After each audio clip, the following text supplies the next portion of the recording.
அல்லேலூயா. கிறிஸ்துவுள் அன்பான தேவ பிள்ளைகளுக்கு கர்த்தர் இரட்சகருமாய் இருக்கிற இயேசு கிறிஸ்துவ நாமத்தில் அன்பின் வாழ்த்துக்களை கூறிக்கொள்ளுகிறேன். இந்த நாளிலும் நாம் ஆண்டவருடைய வார்த்தையை கேட்கலாம். யாக்கோபுடைய நிருபம் 1ஆம் அதிகாரம் 17ஆம் வசனம்.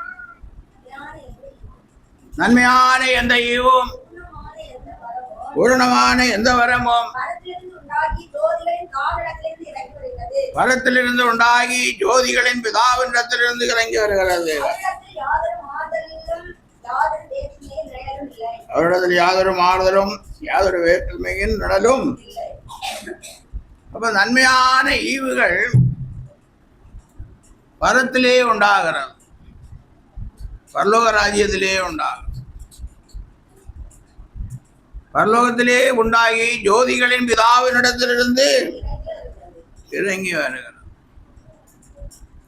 நன்மையை பெற்றுக் கொள்ளும்படி இந்நாட்களில் ஜனங்கள் கூட்டம் கூட்டமாய் எங்கே எல்லாமோ போகிறார்கள். அல்லேலூயா. கேட்டா சொல்லுவார்கள், இந்த ஆசீர்வாதம் வந்தா மொட்டை போடுறேன்னு சொன்னேன், அதனால மொட்டை போடுகிறேன். அல்லேலூயா. இதே மாதிரி ஒவ்வொருத்தரும் ஆசீர்வாதத்தை தேடி அங்கும் இங்குமாய் அலைந்து கொண்டிருக்கிறார்கள். ஆனால் நம்முடைய வேதம், கர்த்தருடைய வேதம் சொல்லுகிறது, நன்மையான எந்த ஈவும் பூரணமான எந்த வரமும் பரத்திலிருந்து உண்டாகி ஜோதிகளின் பிதாவினிடத்திலிருந்து இறங்கி வருகிறது. பரத்திலிருந்து உண்டாகிறது. நன்மையான ஈவுகள் பரலோகத்திலே உண்டாகிறது. அவை ஜோதிகளின் பிதா மூலமாய் அவரை நோக்கி கூப்பிடுகிற ஒவ்வொருவருக்கும் கொடுக்கப்படுகிறது. அல்லேலூயா. அப்போஸ்தலர் 10ஆம் அதிகாரம் 38ஆம் வசனத்தை நாம் வாசிக்கும் போது அங்கே இயேசு கிறிஸ்து நசரேயனாகிய இயேசுவை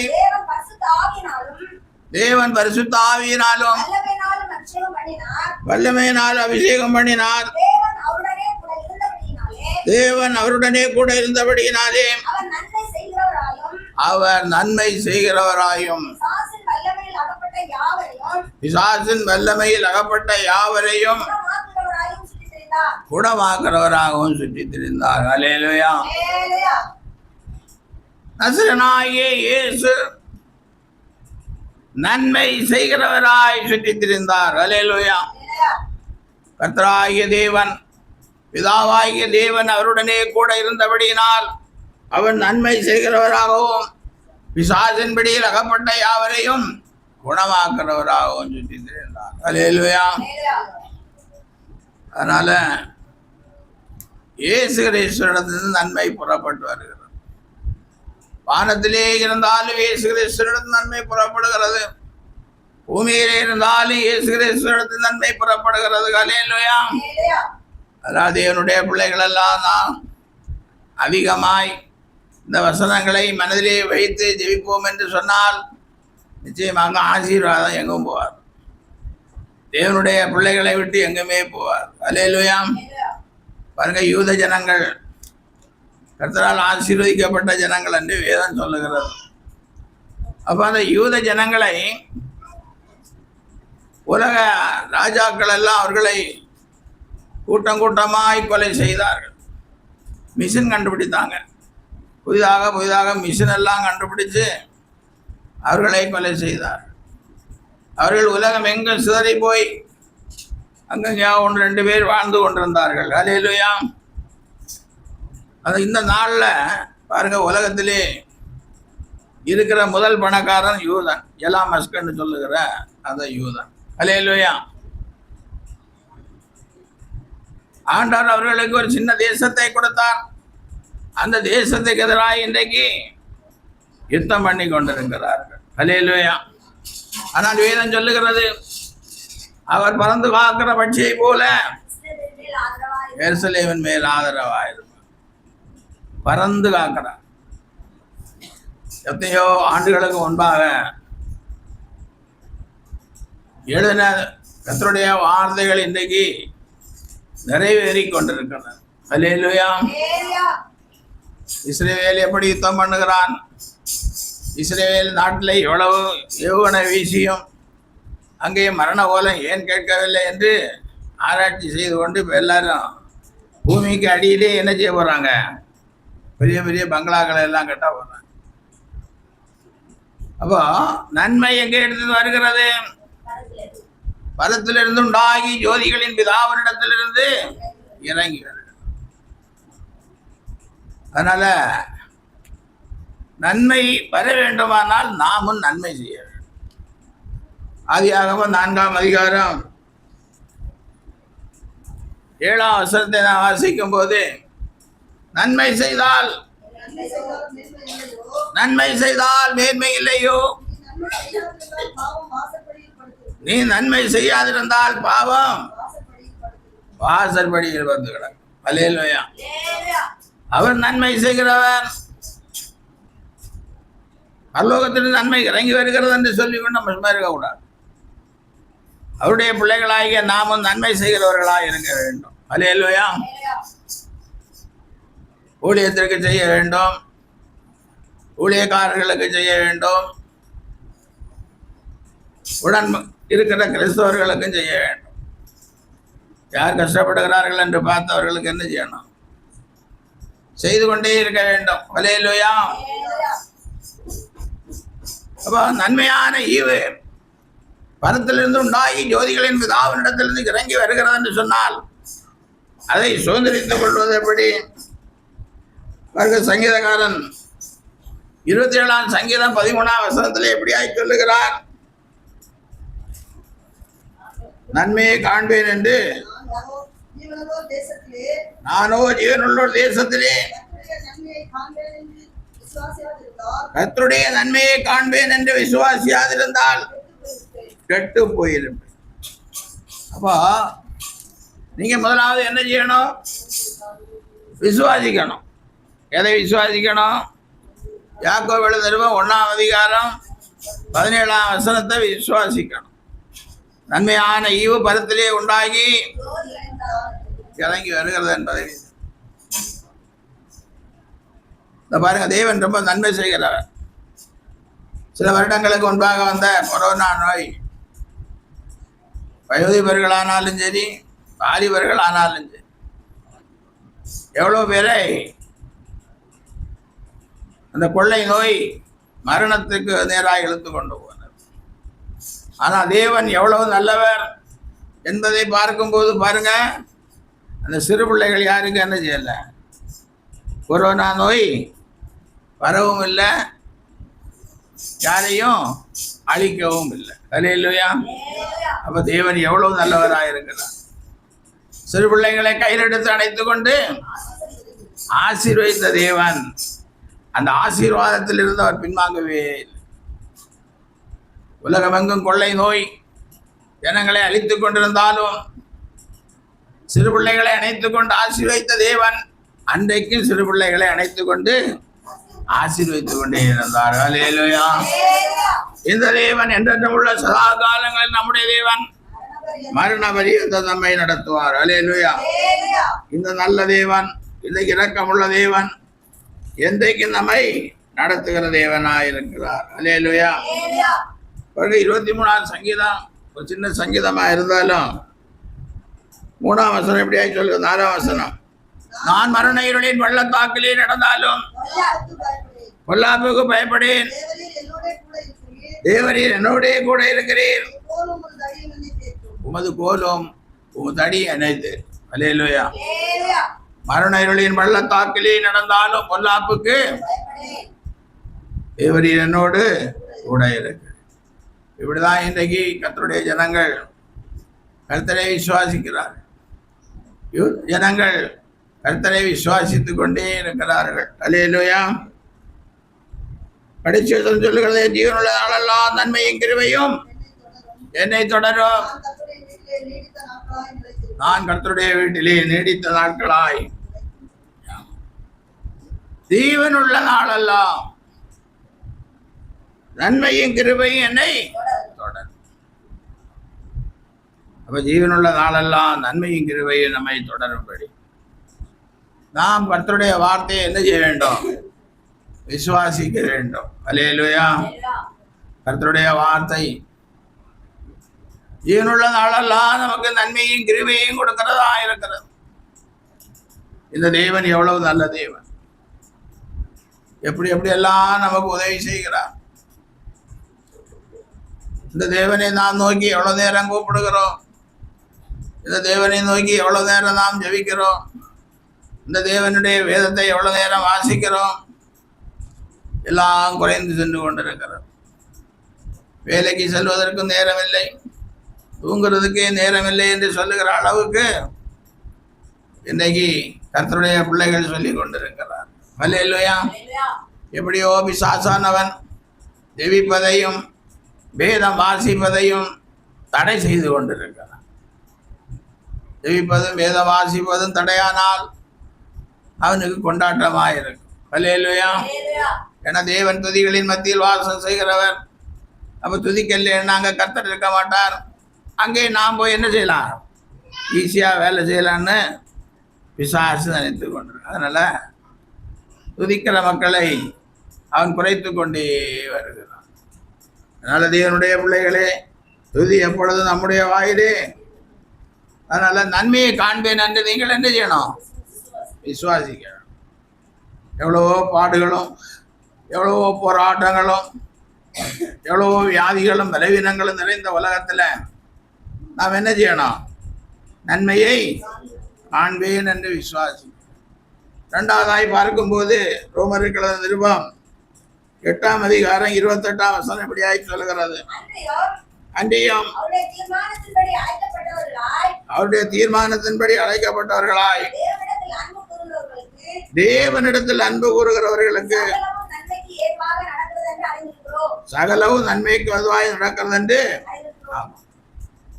அப்போ அவருடைய தீர்மானத்தின்படி அழைக்கப்பட்டவர்கள் நாமெல்லாம் என்னை கிறிஸ்தவர்களாய் இருக்கிறோம் என்று சொன்னால், எப்படி கிறிஸ்தவர்களாய் இருக்கிறோம்? அவருடைய தீர்மானம், அனாதி தீர்மானம். உலக தோற்றத்துக்கு முன்னே தேவன் நம்மை முன்குறித்து கொண்டார். அல்லேலூயா. அந்த தீர்மானத்தின்படி அழைக்கப்பட்டவர்கள் இருக்கிற நாம் அவரிடத்துல என்ன செய்யணும்? அன்பு கூற வேண்டும். அப்படி அன்பு கூறுகிறவர்களுக்கு சகலமும் நன்மைக்கு ஏதுவாய் நடக்கும் என்று அறிந்தார். அப்போ அவருடைய தீர்மானத்தின்படி நாம் அழைக்கப்பட்டுகிறோம் என்பதை அறிந்து நாம் என்ன செய்ய வேணும்? கர்த்தரிடத்தில் அன்பு கூற வேண்டும். எவ்வளோ பேர் இயேசுவை அறியாத எவ்வளோ பேர் இருக்கிறார்கள்.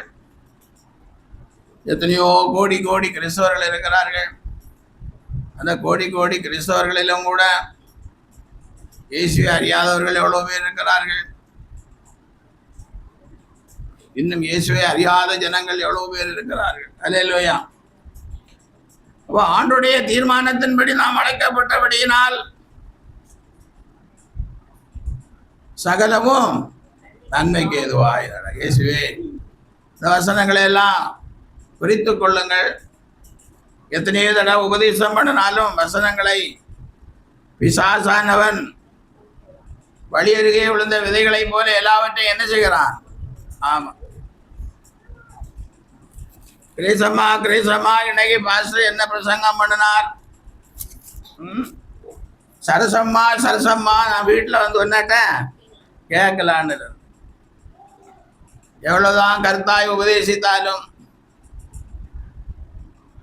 எவ்வளவுதான் ஆதி ஆகமத்தில இருந்து வெளிப்படுத்தின விசேஷமரை எடுத்து வாசித்தாலும்,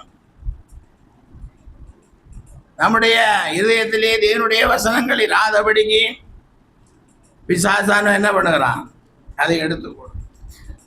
அதான் ஒருவன் விதை விதைக்க புறப்பட்டான், சில விதை வழியருகே விளைந்ததை பறவைகளும் பட்சிகளும் பட்சித்து. போன வாரம் என்ன செய்தின்னு கேட்டால் யாருக்கும் தெரியாது. போன வாரம் செய்தி யாருக்கும் தெரியாது. அப்புறம் இந்த வாரம் செய்தி முடிஞ்சு இன்னைக்கு என்ன செய்தின்னு கேட்டா அதுவும் தலையை தான் கொஞ்சம் பேர் என்ன செய்யறாங்க, சொல்லிடுறாங்க. அப்போ இன்றைய செய்தி நன்மையான ஈவு பரத்திலிருந்து உண்டாகி ஜோதிகளின் பிதாவினிடத்திலிருந்து. நன்மையான ஈவுகள் பரத்திலிருந்து உண்டாகி ஜோதிகளின் பிதாவினிடத்திலிருந்து இறங்கி வருகிறதை என்ன செய்யணும்? விசுவாசிக்கணும். இவனுள்ள தேசத்திலே நன்மையை காண்பேன் என்று விசுவாசியாதிருந்தால் முதல்ல விசுவாசிக்கணும். ரெண்டாவது, அவருடைய தீர்மானத்தின்படி அழைக்கப்பட்டவர்களாக இருக்கிற நாம் அவரிடத்தில் அன்பு கூறணும். அப்பொழுது சகலவும் நன்மைக்கு எதுவாய் நட. பாருங்க, எத்தனையோ நம்முடைய குடும்பங்களிலே கூட இன்னைக்கும் எவ்வளோ பேர் கிறிஸ்தவர்கள் ஆகாமல் இருக்கிறார்கள். அல்லேலூயா. அதனால நம்முடைய குடும்பத்துக்குள்ளே ஒரு ஃபங்க்ஷன் நடந்தாலும் சரி, இல்லை ஒருவர் மரித்து போனாலும் சரி, அங்கே வேற மாதிரி ஆராதனைகள் நடந்து கொண்டிருக்கிறது. அல்லேலூயா. ஏனென்றால் அவர்கள் தேவனுடைய தீர்மானத்தின்படி அழைக்கப்படாமல், நாம் தேவனுடைய தீர்மானத்தின்படி அழைக்கப்பட்டவர்கள் என்று அறிந்து அவர்கள் என்ன செய்யணும்? அன்பு கூறணும். அப்ப சகலவும் நன்மைக்கு எதுவா. அன்பு கூறல் என்ன ஒண்ணும் முடியாது. இயேசு மேல நமக்கு என்ன இருக்கணும்? அன்பு இருக்கணும். நம்முடைய உறவினர்கள் இனத்தார் 1000 பேர் இருந்தாலும் கூட ஒரு சிலர் மேலதான் நமக்கு என்ன இருக்கும்? பாசம் இருக்கும். அதே மாதிரி அது எல்லாவற்றுக்கும் மேலாக இயேசுவினிடத்தில் நாம் எப்படி இருக்க வேண்டும்? ஆமா, அன்பா இருக்க வேண்டும். இயேசுவினிடத்தில் அன்பா இருந்தால் சகலவும் நன்மைக்கு ஏதுவாய் நடக்கும் என்று அறிந்திருக்கிறோம். அல்லேலூயா. இவைகளை ஒவ்வொன்றாய் நாம் அறிந்து ஆண்டுடைய பாதத்திலே இருந்து ஜெயிப்போம் என்று சொன்னால் நிச்சயமாக நன்மையான ஈவு பரத்திலிருந்து அப்படி தானாக இறங்கி வரும். அல்லேலூயா. இதை நீங்கள் என்ன செய்யணும்? சோதித்து பார்க்க வேண்டும். இப்படியாய் பைபிளின் வசனங்கள் சொல்லுகிறது, இப்படியாய் பாஸ்டரும் சொல்லுகிறார். அப்ப நாம் இப்படியே நன்மையை காண்பேன் என்று விசுவாசிக்க வேண்டும். இயேசு நன்மை தருகிறவர் என்பதை விசுவாசிக்க. அடுத்தபடியாய் பாருங்க, உபாகமம் 10ஆம் அதிகாரம் 13ஆம் வசனம். உபாகமம் 10ஆம் அதிகாரம் 13ஆம் வசனம். நான் இன்று உனக்கு கற்பிக்கிற கர்த்தருடைய கற்பனைகளையும் அவருடைய கட்டளைகளையும் உனக்கு நன்மை உண்டாகும்படி கை கொள்ள வேண்டும் என்பதே அல்லாமல் வேறு எதை உன் தேவன் உன்னிடத்தில் கேட்கிறார். அல்லேலூயா. பாருங்க, மோசேயின் மூலம் ஆண்டவர் இஸ்ரவேல் ஜனங்களுக்கு சொல்லும் போது, நான் இன்று உனக்கு கற்பிக்கிற கர்த்தருடைய கற்பனைகளை எல்லாம், கற்பனைகளையும் அவருடைய கட்டளைகளையும் உனக்கு நன்மை உண்டாகும்படி கை கொள்ள வேண்டும் என்பதையே அல்லாமல் வேறு எதை உன் தேவனாகிய கர்த்தர் உன்னிடத்தில் கற்பனைகளையும் கட்டளைகளையும் கை கொண்டால் நன்மை உண்டாகும். ஆண்டவர் தான் சொல்றார். எதற்கு நீங்க கற்பனைகளையும் கட்டளைகளையும் கை கொள்ள வேண்டும் என்று சொல்லுகிறேன் என்றால் உனக்கு நன்மை உண்டாகும்படி. அல்லேலூயா. நன்மை, நமக்கு நன்மை தேவைப்படுகிறது, தீமை தேவைப்படவில்லை. நன்மை தேவைப்படுகிறது. தீமை நிறைந்த உலகமாக இருக்கிறது. இந்த உலகம் எப்படிப்பட்ட உலகமாக இருக்கிறது? தீமை நிறைந்த உலகமாக இருக்கிறது. இந்த உலகம் பொல்லாங்கனுக்குள் கிடக்கிறது. அல்லேலூயா. அவன் பொல்லாதவன் தீமைகளை கொண்டு வருகிறான். அல்லேலூயா. ஒன்றாக சாப்பிடுகிறார்கள், திடீரென்று பார்த்தா கொலை செய்து விடுகிறார்கள். ஒன்றாக படுத்து தூங்குகிறார்கள், திடீரென்று பார்த்தா அங்கே கொலை தராங்க. அல்லேலூயா. அப்போ அங்கே பிசாசு இருக்கிறான், கொல்லாதவன் இருக்கிறான். அவன் மனுஷ கொலை பாதகன், மனுஷர்களை கொலை செய்கிறவன். அதனாலதான் புருஷனுக்கு விரோதமாக மனைவியும், மனைவிக்கு விரோதமாய் புருஷனும் எழும்பி கொலை செய்கிறார். இதுக்கு முன்னாலே எல்லாம் கேள்விப்பட்டிருக்கிறோம். புருஷன் மனைவியை கொலை செய்கிறான். இப்பொழுது அவர்கள் உனக்கொண்டு நாங்கள் குறைஞ்சவங்க இல்லைன்னு சொல்லி அவங்கள என்ன செய்கிறாங்க? புருஷனையே கொலை செய்கிறார்கள், விஷம் வைத்து கொலை செய்கிறார்கள், கள்ள காதலனோடு சேர்ந்து கொலை செய்தார். இப்படி நீங்கள் தொலைக்காட்சி பெட்டியில் செய்திகளை பார்த்தீங்கன்னா தெரியும். அதனால் இந்த உலகம் பொல்லாங்கன்னுக்குள் கிடக்கும். அதனால தான் ஆண்டவர் சொல்லுகிறார், கற்பனைகளையும் கட்டளைகளையும் கை கொள்ளுகிறதை அல்லாமல். ஆமாம், நமக்கு நன்மை உண்டாக வேற எதை இடத்தில் கேட்கிறார்? கற்பனைகளையும் கட்டளைகளையும் நம்ம என்ன செய்யணும்? கை கொள்ளணும். இல்லைன்னா தீமை தான். ஒரு 10-20 வருஷத்துக்கு முன்னே பார்த்தீங்கன்னா ஆலயத்துக்கு போகும்போது பைபிள் பாட்டு புஸ்தகம் எல்லாம் எடுத்துக்குவோம். இவன் பாட்டு புஸ்தகம் கடகாலத்தில் எடுத்து போகல நிறைய பேர். கேட்டாச்சுன்னா அங்கே பாட்டு எங்கே வருது? திரையில் வருதா. அப்புறம் பைபிள் எடுத்து போயிட்டு இருந்தாங்க. இப்போ எல்லாம் பார்க்கும்போது பைபிள் யாரும் என்ன செய்யறதில்லை, எடுத்து போகிறது. என்ன பிரதர் பைபிள் எடுத்து வரலையான்னு என்ன செல்லை எடுத்து காட்டுறாங்க. அதுக்குள்ளே என்ன இருக்கான்? ஆமாம், செல்லுக்குள்ளே பைபிள் இருக்கு. செல்லுக்குள்ளே இருக்கிற பைபிளை வாசிக்கிறியோ இல்லை வீட்டில் இருக்கிற பைபிளை வாசிக்கிறியோ? கற்பனைகளும் கட்டளைகளும் உனக்குள் இருந்தால் உனக்கு என்ன உண்டாகும்? நன்மை உண்டாகும். ஞான உலகத்திலே நாம் திடீரென்று யாரையும் குற்றப்படுத்தவும் முடிகிறதில்லை, புகழ்ந்து பேசவும் முடிகிறதில்லை. அல்லேலூயா. அதனால் நீ உன் கையில் இருக்க செல்ஃபோனில் இருக்கிற பைபிளை வாசித்தாலும் கற்பனைகளும் கட்டளைகளும் உன்னிடத்தில் இருந்தால் உனக்கு என்ன உண்டாகும்? நன்மை உண்டாகும். கட்டளை இருக்கான், கற்பனை இருக்கான். ஆண்டுடைய வசனங்கள் எல்லாம் தான் கட்டளையும் கற்பனையும். அல்லேலூயா. அதில் சுருக்கமாக தான் இப்போ அந்த வேதம் எழுதும் போது நம்ம சாதா வேதம் நம்ம பயன்படுத்துகிற வேதத்தில் விட்டு ரோமன் கத்தோலியக்காரங்க வச்சிருக்கிற வேதத்தை பார்க்கும்போது அதில் இன்னும் கொஞ்சம் பேர் எழுதுனதெல்லாம் அதிகம் இருக்கும். அல்லேலூயா. அது நான் என்ன விடுபட்ட ஆகாமம், விடுபட்டு போன ஆகாமத்தையும் அவர்கள் என்ன செய்து வச்சிருக்கிறார்களாம், அவங்க வேத புஸ்தகத்தில் வச்சிருக்கிறாங்க. அதனால் பைபிள் கொஞ்சம் பெருசாக இருந்தாலும் அவங்களுக்கு பிரச்சனை இல்லை. ஏன்னா அவங்க அதை எடுத்துக்கொண்டு போகிறதில்லை. அல்லேலூயா. ஆமாம், அது வீட்டில் தான் வச்ச இடத்துலையே வச்சுருப்பாங்க. தூசி படிஞ்சு ஒவ்வொரு கிறிஸ்மஸ் பண்டிகையும் வரும்போது வீடை பெருக்கும்போ பைபிள் மேலே இருக்க தூசியையும் கொஞ்சம் தட்டி அங்கே வைப்பாங்க, திரும்பவும் அதே இடத்துல வைப்பாங்க. ஆனால் நம்ம அப்படி கிடையாது.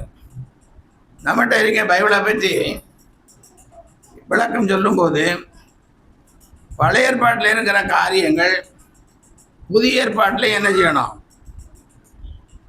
பேசப்பட்டிருக்கணும். அதனால தான் பழைய ஏற்பாட்டில் என்னெல்லாம் புதிய ஏற்பாட்டில் எதெல்லாம் பேசப்பட்டிருக்கிறதோ அதெல்லாம் அந்த பழைய ஏற்பாட்டை எல்லாம் சேர்த்தாங்க. அல்லேலூயா. இப்போ இயேசு கிறிஸ்து நிறைய காரியங்களை சொல்லும்போது பாருங்க, இயேசு கிறிஸ்து சமாரியா ஊருக்கு சென்ற போது அங்கே ஒரு கிணறு இருந்தது. இவர் தாகம் வந்தது, அங்கேயே உட்கார்ந்துருந்தார்.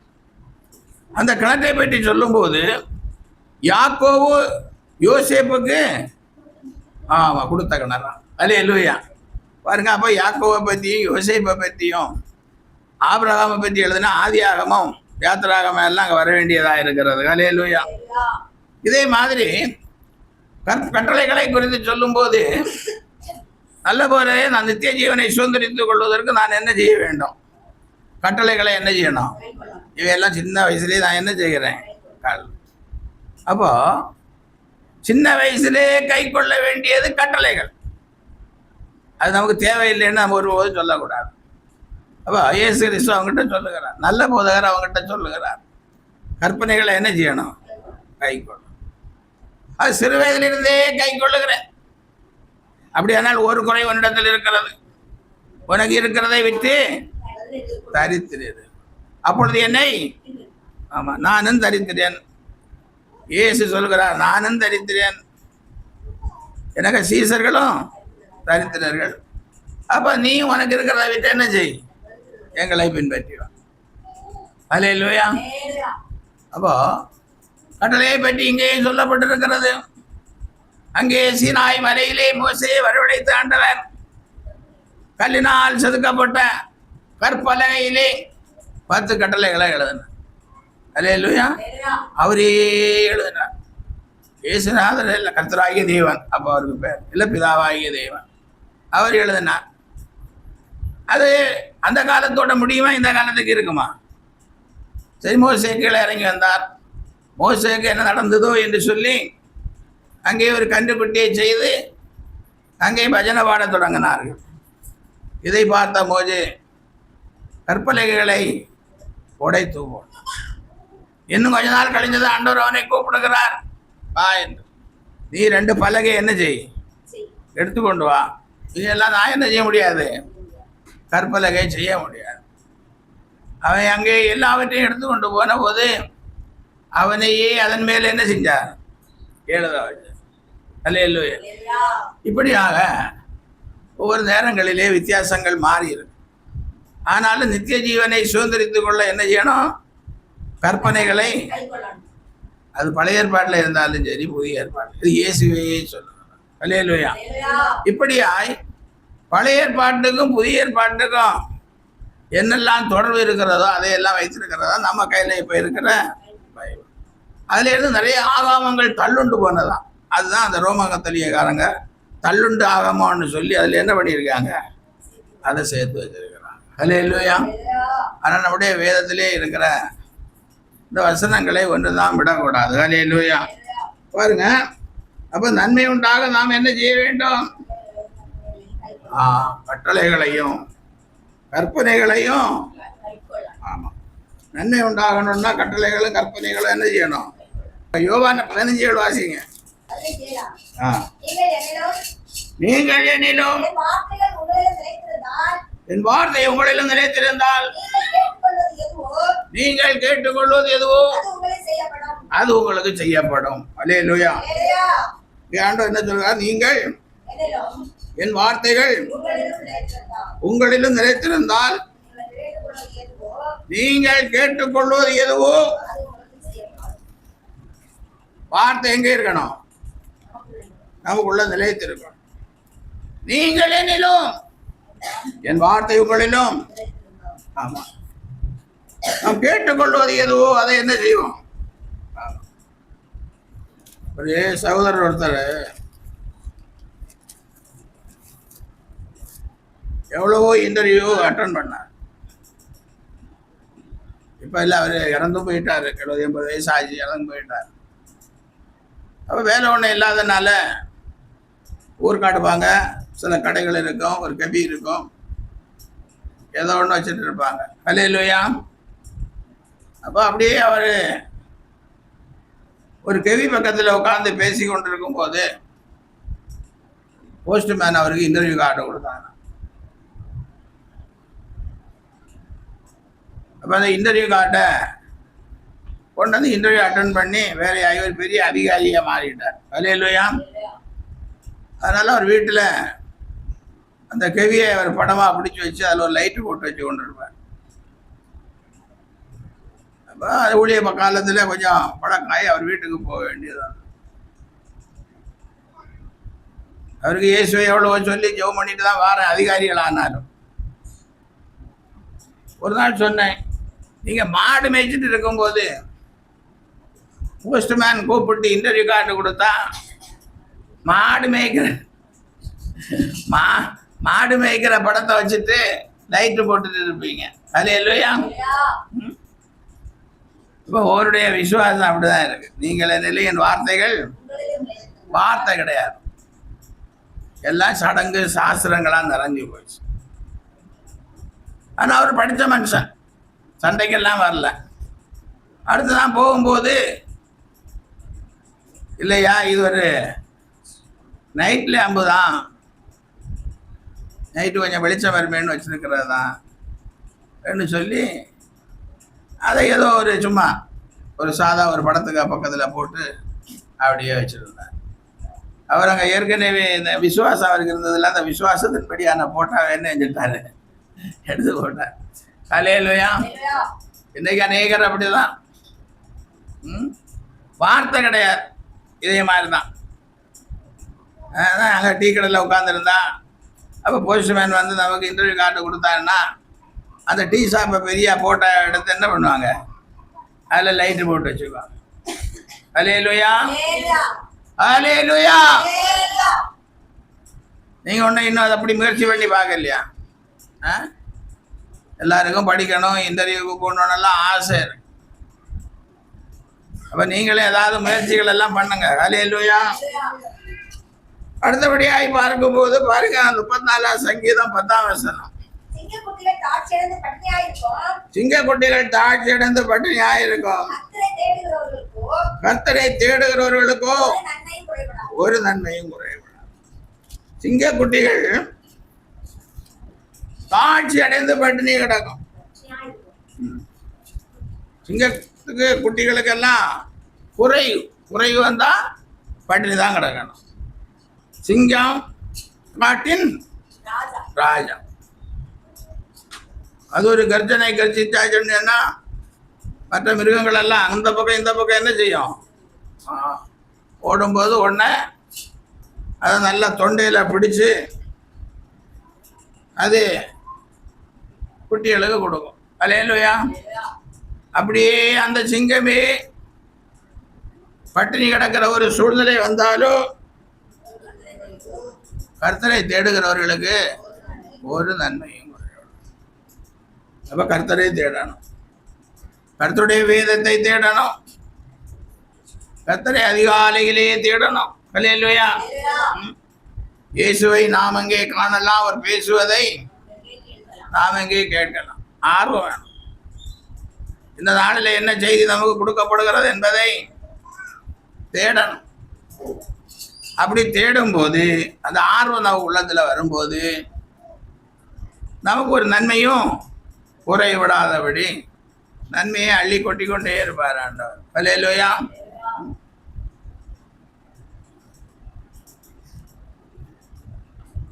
சிலர் சொல்லுவாங்க, பைபிள் வாசித்துட்டு ஜெபம் பண்ணி கொண்டு இருந்தா தெய்வம் கூரையை பிச்சு கொண்டு கொடுக்குமா அப்படின்னு. ஹல்லேலூயா.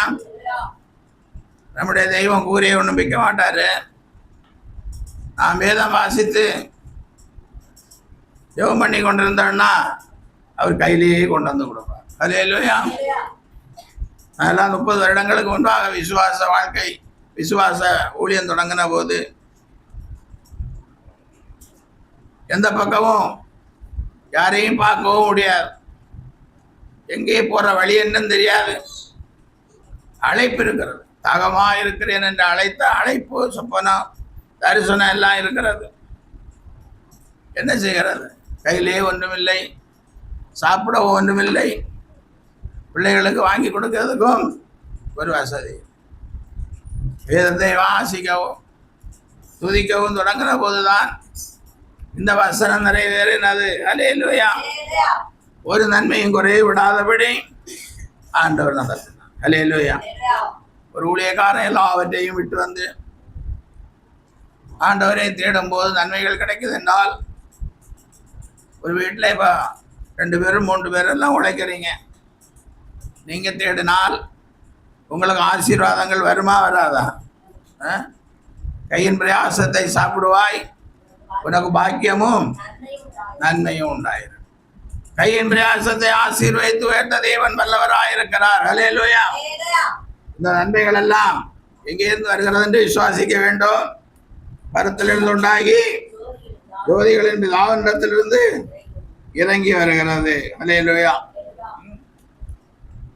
1ஆம் சங்கீதம் 1ஆம் வசனத்தில் நாம் வாசிக்கும் போது இப்படியாய் சொல்லப்பட்டிருக்கிறது, துன்மார்க்கருடைய ஆலோசனை நடவாமலும், பாவிகளுடைய வழியில் இல்லாமலும்,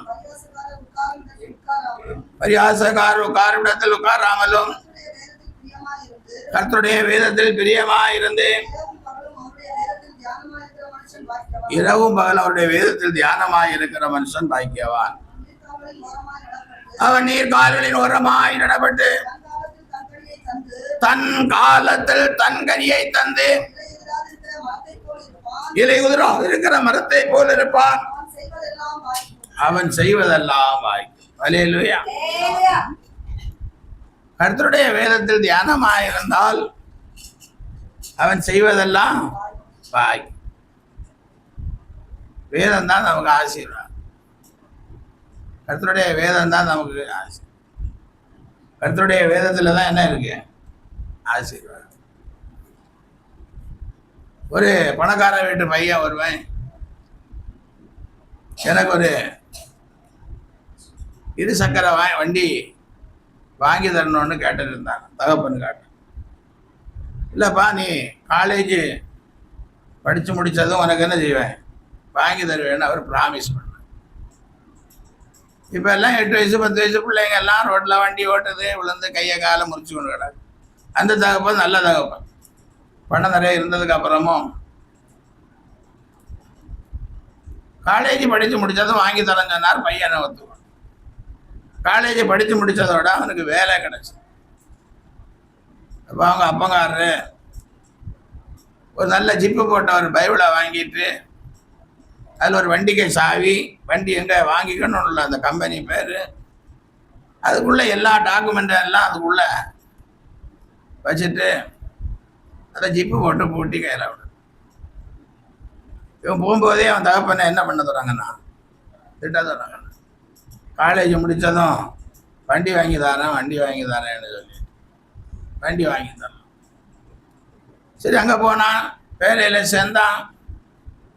ஆனாலும் அந்த பைபிள் அவன் என்ன செய்யலை, திறந்தே பார்க்கல. அவனுக்கு முதல் மாதத்தில் சம்பளம் வரல, 2வது மாதம் சம்பளம் வரல. சில சமயங்களில் கொஞ்சம் நாள் லேட்டாக தான் சம்பளம் வரும். இவனுக்கு சாப்பிடக்கும் வழியில் ஒன்றும் இல்லை. அப்பாவுக்கு லெட்டர் மேலே லெட்டராக எழுதி கொண்டு இருக்கு. அப்பா சொல்கிறார், பைபிள் வாசிவிடா, பைபிள் வாசிவிடா. அல்லேலூயா. இவருக்கு இதே போல் அப்பா வச்சு பிறந்ததுலேருந்து பைபிள் வாசி, பைபிள் வாசி, பைபிள் வாசி. 3வது மாதம் சம்பளம் வரல. 3வது மாதமும் கடிதம் எழுதலாம். அவர் அங்கேருந்து, மகனே பைபிள் வாசி, தினமும் பைபிள் வாசி, தவறாத. சரி, 3 மாதம் கொண்டு போன காசு நண்பர்களோட உதவினால கொஞ்சம் கொஞ்சம் சாப்பிட்டு காலத்தை ஓட்டிக்கிட்டான். சம்பளம் வரல. இவர் தான் இப்போ டெய்லி பைபிள் வாசிக்க சொல்கிறாரு அப்படின்னு சொல்லி பட்டினி கிடக்கிறவன் பைபிளை திறந்தான். அல்லேலூயா. அங்கேயே அவன் கேட்டான், 2 வீலர் சாவியும் இருந்தது. அவன் பட்டினி கிடக்காம சாப்பிட்றதுக்கு தேவையான பணமும் இருந்து. அதான் சொல்ற, கர்த்தருடைய வேதத்தில் தியானமாய் இருக்கிற மனுஷன் பாக்கியவான். அவன் நீர்க்கால்களின் ஓரமாய் நடப்பட்டு தன் காலத்தில் தன் கனியை தந்து அவன் செய்வதெல்லாம். இது ஒரு விதத்தில் நம்ம கதையா இருந்தாலும் கூட நடந்த சம்பவமோ கதையோ, பைபிள் வாசிக்கிறவங்களுக்கு என்ன நடக்கும், சகலவும் நன்மை கொண்டாங்க.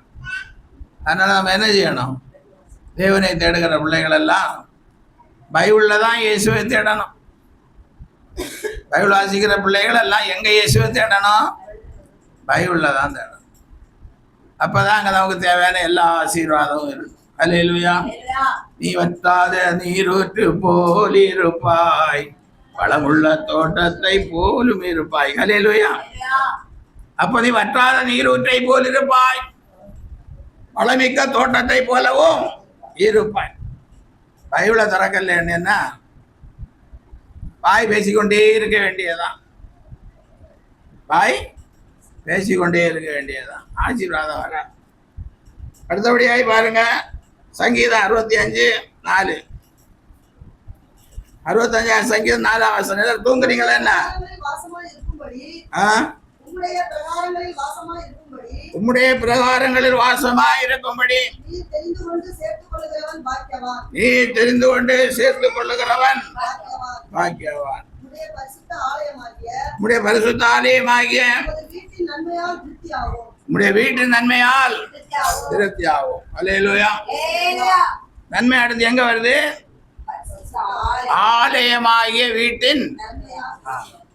இன்னைக்கு நிறைய பேர் ஏதோ தொலைக்காட்சி பெட்டியில எல்லாம் வல்லமை உள்ள செய்தி எல்லாம் வருதுன்னு சொல்லி அங்கேயே உட்காந்துக்கிறாங்க. சரிமா, யூடியூப்பில் உள்ள பழைய செய்திகளை பார்த்து கொண்டு அங்கேயே உட்காந்துருக்குறாங்க. அப்புறம் ஆன்லைனில் செய்தி அப்படியே லைவாக வந்து கொண்டு இருக்குதான். அல்லேலூயா. அதனால் வீட்டிலேயே உட்காந்துருக்குறான். அப்படியே இருந்து கொண்டு இருக்கிறாங்க. சபைக்கு என்ன செய்யறதில்ல. ஆலயமாகிய தேவனுடைய வீட்டிற்கு வர்றதில்லை. உங்களுக்கு கூட ஒரு வேளை காலையில் பார்த்ததும் கிழக்கே இருந்து வெயில் கொஞ்சம் அதிகமாக அடித்த மாதிரி தெரிஞ்சிருக்கும். அல்லேலூயா. அடுத்த வாரம் போகலான்னு நினச்சிருப்பீங்க. ஏதோ பிசாசு அங்கே உட்கார வச்சவதும் ஆண்டோர் தள்ளி கொண்டு வந்துருக்கிறாரு. அல்லேலூயா. அப்போ வீட்டில் வந்தாதான், தேவனுடைய ஆலயத்தின் வீட்டில் வந்தால் நன்மை உண்டு. நீ அங்கே உட்கார்ந்துருந்தேன்னா அடக்க ஆராதனைக்கு மட்டும் ஆள் சொல்லி அனுப்பினேன்னா அது மட்டும் ஏன் சொல்லி வரேன்? லைவாக ஆன்லைனில் தொலைக்காட்சி பெட்டியில் அப்படியே சொல்லி விடலாமே. ஐயா அடக்க ஆராதனைக்கு வாங்க. ஆண்டுடைய சபையின் ஊழியக்காரனை எல்லாரும் அடக்க ஆராதனைக்கு பயன்படுத்தி கொள்ளுகிறார்கள். அல்லேலூயா. ஆலயத்துக்கு வந்து ஆசீர்வாதங்களை சுதந்திரித்து கொள்ளணும்ல எண்ணம் இல்லாமல் போகிறது. அல்லேலூயா. இப்போ ஆலயத்தின் நன்மை வரணும்னா ஆலயத்தில் தான் வரணும். ஆலயத்திலிருந்து நன்மை நமக்கு கிடைக்க வேண்டுமானால் நாம் எங்கே வரணும்? ஆலயத்துக்கு வரணும். எபிரேயர் 10ஆம் அதிகாரம் 25ஆம் வசனம். சபை கூடி வருதலை சிலர் விட்டு விடுகிறது போல நாமும் விட்டு விடாமல் ஒருவருக்கொருவர் புத்தி சொல்ல கடவோம். நாளானது சமீபித்து வருகிறதை எவ்வளவாய் பார்க்கிறீர்களோ அவ்வளவாய் புத்தி சொல்ல வேண்டும். அல்லேலூயா. சபை கூடி வருதலை சிலர் விட்டு விடுறாங்களாம். சபை கூடி வருதலை சிலர், ஆமா எல்லாரையும் சொல்லல, சிலர் விட்டு விடுகிறார்கள். அப்படி நாம் விட்டு விடாமல் ஒருவருக்கு ஒருவர் புத்தி சொல்ல கடவோம். நாளானது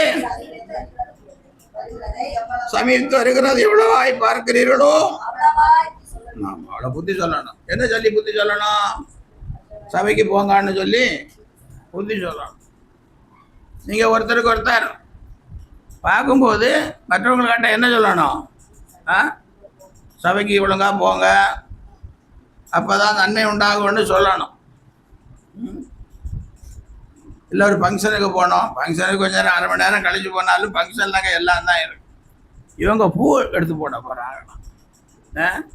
இது சாவா என்ன பூ எடுத்து போடியது? அல்லேலூயா. அடக்காராதனைக்கு தூக்கி கொண்டு போகிறாங்க, இவங்க பூ எடுத்து போட போனாங்க. இனி பாஸ்டரை பார்க்கவே முடியாது. அதனால 5-6 பூ என்ன செய்யணும்? அப்படியே எடுத்து போடணும். என்ன உலக ஐயா, இன்னும் மாற மாட்டேங்கிறீங்களே. ஒருத்தர் இன்னும் மாறவே மாட்டேங்கிறீங்க. பாரம்பரியத்தையும் அஞ்ஞானத்தையும் வைத்து கொண்டு பரலோகராஜ்யம் போல நான் உட்கார்ந்துருக்கிறேன். மேக மீதில் இயேசு வரும்போது நான் அப்படியே பறந்து போவேன். பறக்கும் நல்லா தான் பறப்பீங்க. அடுத்தபடியாக பாருங்க 58 ஏசாயா 58 13-14 சொன்னேன். என் பரிசுத்த நாளாகிய ஓய்வு நாளிலே உனக்கு இஷ்டமானதை செய்யாதபடி உன் காலை விலக்கி உன் வழிகளின்படி நடவாமலும் உனக்கு இஷ்டமானதை செய்யாமலும் உன் சொந்த பேச்சை பேசாமலும் இருந்து ஓய்வு நாளை மனமகிழ்ச்சியின் நாள் என்றும் கர்த்தருடைய பரிசுத்த நாளை மகிமை உள்ள நாள் என்றும் என்று சொல்லி அதை மகிமையாய் எண்ணுவாயானால் அப்பொழுது கர்த்தரில் மனமகிழ்ச்சியாயிருப்பாய்.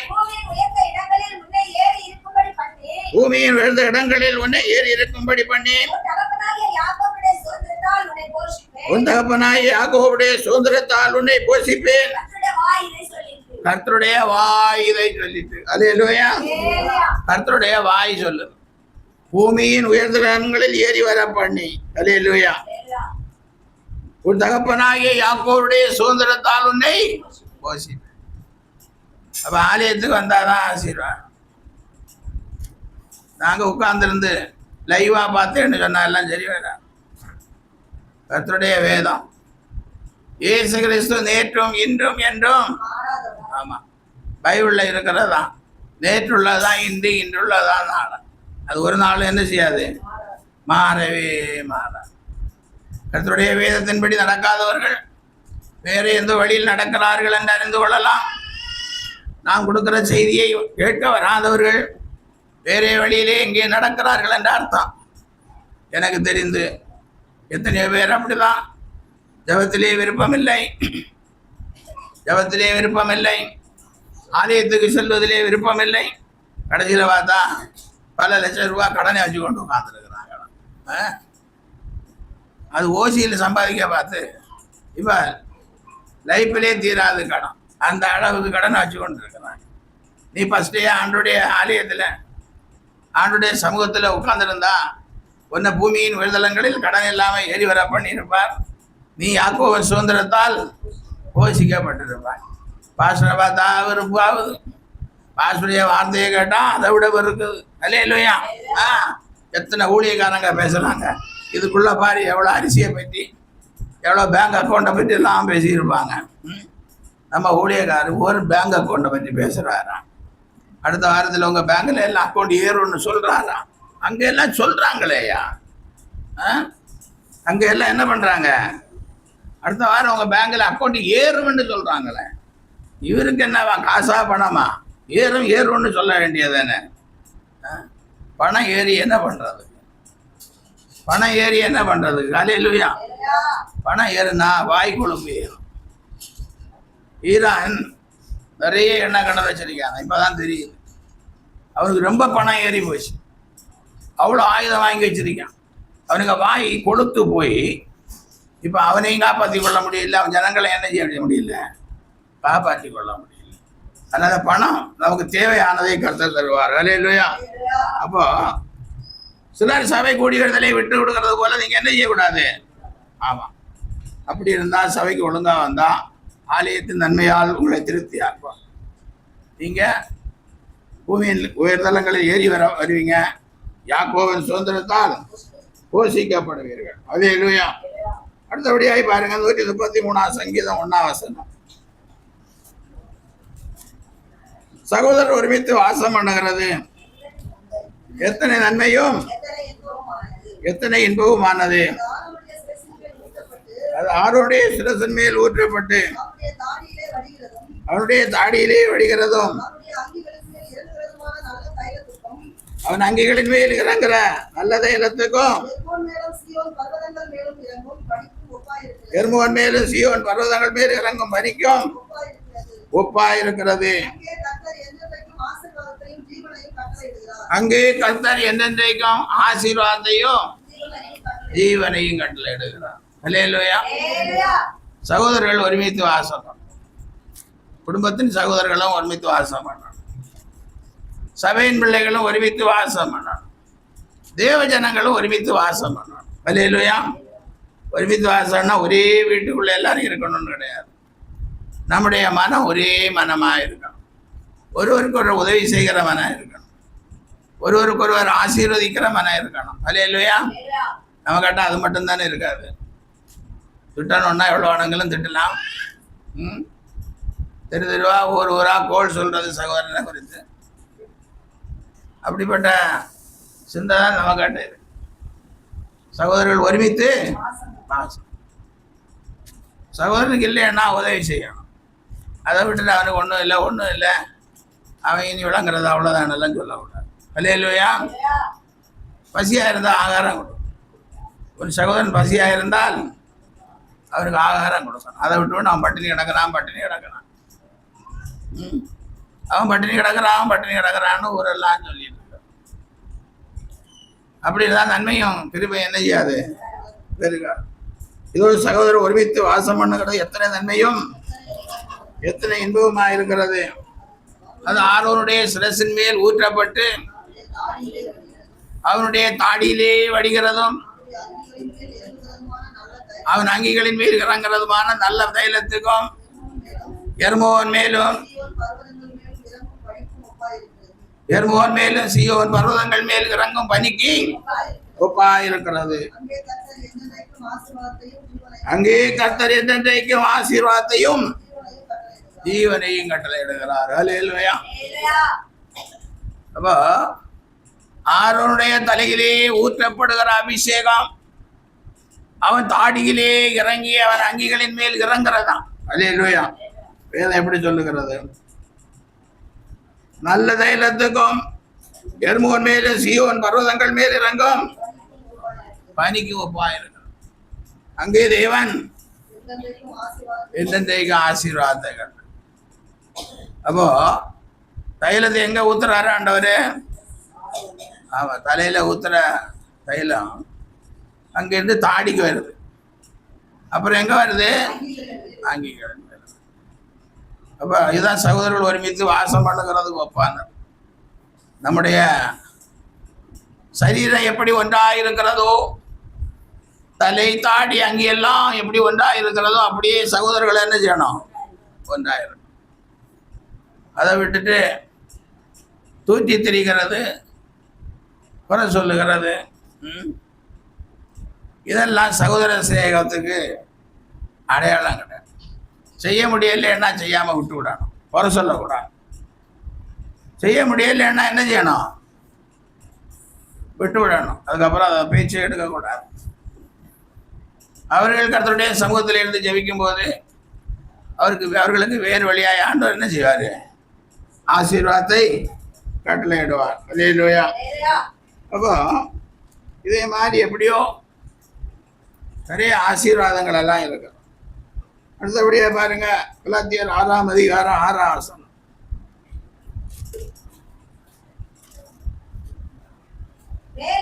மேலும் திருவசனத்தில் உபதேசிக்கப்படுகிறவன் உபதேசிக்கிறவனுக்கு சகல நன்மைகளிலும் பகிர்ந்து கொடுக்க கடவன். மோசம் போகாதிருங்கள்.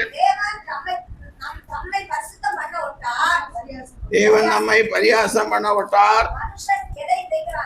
மனுஷர் எதை விதைக்கிறானோ அதையே அறுப்பான். நன்மை செய்கிறதில் சோர்ந்து போகாமல் இருப்போமாக. நாம் தளர்ந்து போகாதிருந்தால் ஏற்ற காலத்தில் பாருங்க, முதல்ல திருவசனத்தில் உபதேசிக்கப்படுகிறவன், அதாவது திருவசனத்தை கேட்கிறவன், உபதேசிக்கிறவனுக்கு சகல நன்மையில் என்ன செய்யணும்? பகிர்ந்து கொடுக்கணும். அப்போ நன்மை செய்கிறதில், இப்படிப்பட்ட நன்மை செய்கிறதில் சோர்ந்து போகாமல் இருப்போமாக. நாம் தளர்ந்து போகாமல் இருந்தால் ஏற்ற காலத்தில் அறுப்போம். அல்லேலூயா. அதனால நாம் தளர்ந்து போகாமல் இருக்க வேண்டுமானால், சோர்ந்து போகாமல் இருக்க வேண்டுமானால் ஏற்ற காலத்தில் என்ன செய்யணும்? ஆசீர்வாதத்தை அறுவடை செய்ய வேண்டும். நன்மையான ஈவுகளை அறுவடை செய்ய வேண்டும். அல்லேலூயா. ஏற்ற காலத்தில் ஆசீர்வாதம் வந்தே சேர வேணும். ஜெபிக்கிற பிள்ளைகளாகிய உங்களுக்கு, இந்த வார்த்தையை கேட்கிறவர்கள் ஆகிய உங்களுக்கு ஏற்ற காலத்திலே ஏற்ற நேரத்திலே நன்மையான ஈவுகள் பரத்திலிருந்து உண்டாகி ஜோதிகளின் பிதாவினிடத்தில் இருந்து இறங்கி வந்தே ஆக வேண்டும். அல்லேலூயா.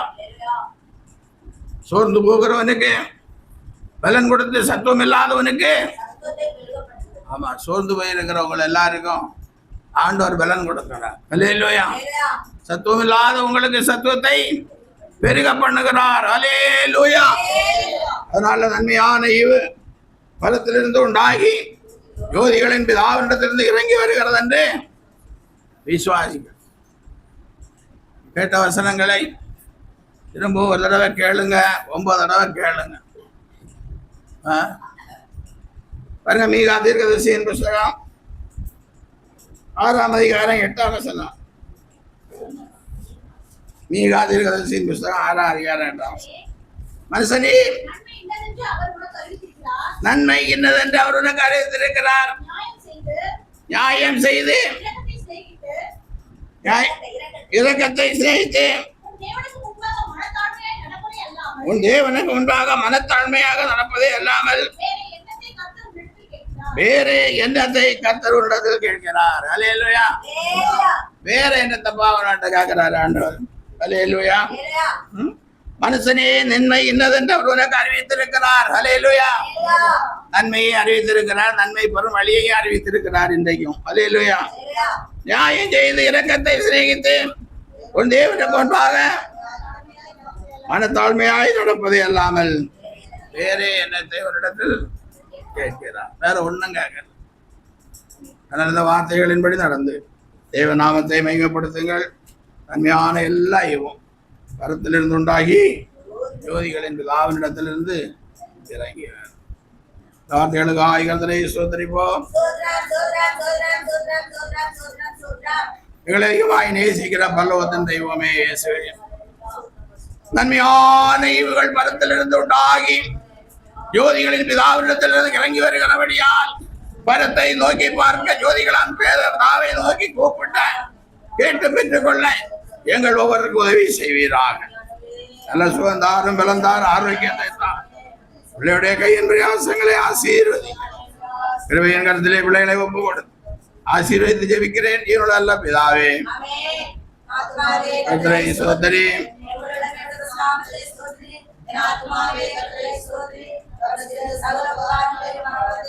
அவருடைய நக்கரங்களை எல்லாம் மன்னித்து நோய்களை எல்லாம் குணமாக்கி நன்மையினால் உன் வாயை திருப்தியாக்குகிறார். கழுக்கு சோமாய் உன் வயது திரும்ப வாழ வயது போலாகிறது. கொடுக்கப்படுகிற யாவருக்கும் கர்த்தர் நீதியையும் நியாயத்தையும் செய்கிறார்.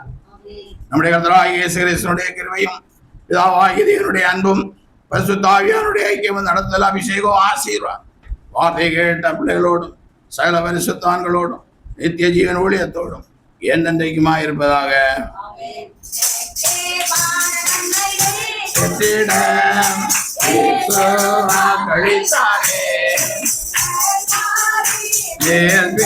மாரிமலையே உன்னதத்தின் வந்தே வங்குவேன் மாரி மேல்பின் மாரிமலையே உன்னதத்தின்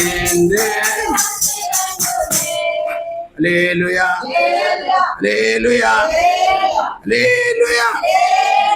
வார்த்தையை விசுவாசிக்க சகல நன்மையை சுந்தரித்து சாட்சியாக ஜீவிக்க கர்த்தர் உதவி செய்யும். God bless you. Praise the Lord, praise the Lord, praise the Lord, praise the Lord.